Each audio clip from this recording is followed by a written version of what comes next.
Et la réponse en ce qui me concerne, moi je suis gaulliste. Est-ce qu'on peut trouver vraiment beaucoup d'idées grandes et nobles dans ce genre de parti, tels que nous les voyons actuellement, s'organiser pour la campagne présidentielle? Moi, j'y vois plutôt beaucoup plus d'intérêt que d'idées.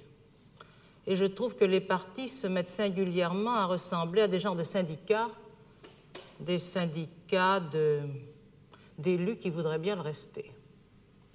Alors, ça ne me concerne en rien. Je ne suis pas élu et je ne prétends pas le rester. Alors ça, c'était une réponse à la notion de famille politique. On ne peut pas répondre à tout à la fois. Bon, alors absolument. Alors vous êtes de la famille gaulliste ou pompidolienne quand même.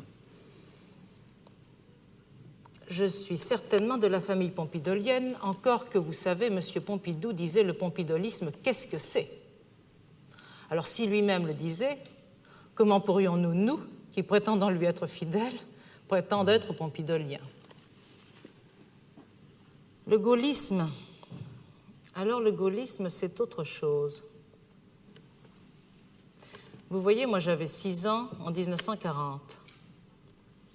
Par conséquent, je n'ai pas connu ce qui, pour moi, est probablement ce qu'il y a de plus grand et de plus beau et de plus exigeant, c'est-à-dire le gaullisme de la guerre, le gaullisme de Londres et de la résistance, le gaullisme intransigeant, exigeant et solitaire.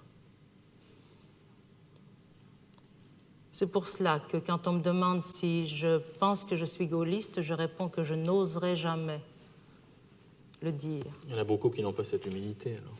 Écoutez, ils sont responsables de leurs propres propos. En ce qui me concerne, j'ai trop de respect pour ce qu'a été le gaullisme à cette époque pour oser me dire gaulliste. Si certains me font l'honneur de penser que parfois dans ce que je fais, il peut y avoir quelque chose qui peut faire penser au gaullisme, eh bien c'est bien de l'honneur pour moi.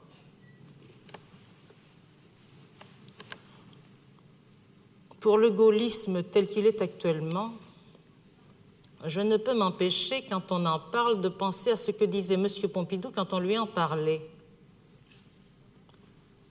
Il citait le cardinal de Retz, qui disait « Les grands hommes sont souvent des grandes raisons pour les petits génies. » C'est tout.